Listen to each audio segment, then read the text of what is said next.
a group digging into government spending is shedding light on the funding the University of Maine system gets from the federal government. That's right. It's a common knowledge that UMaine is state-funded, but Jeremy Portnoy of Open the Books joins us live with a breakdown of these other easy-to-forget grants and contracts. And Jeremy, what did you find?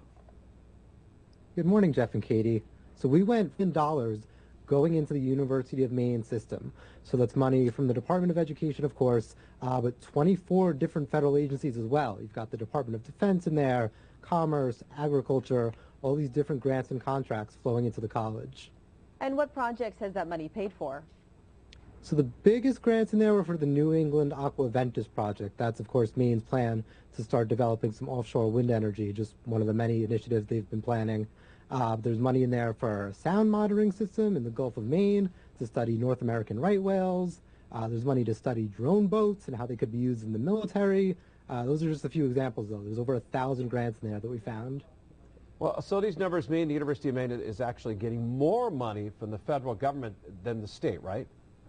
Right. It's pretty close, but the last 2 years, there was slightly more money coming in through these grants and contracts from the federal government than from the state.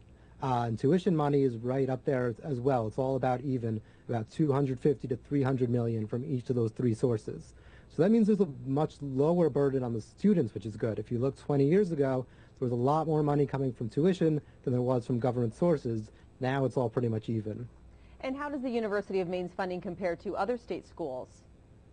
Well, if you look around New England, it's right in the middle, right? They're getting more funding than a smaller system like Vermont State or the University of Rhode Island, but it's still nowhere near something like Penn State, University of Massachusetts.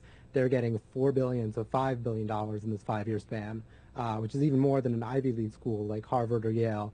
So Maine still has some catching up to do in that department. All right, Jeremy Portnoy from Open the Books. Thank you very much. Thank you.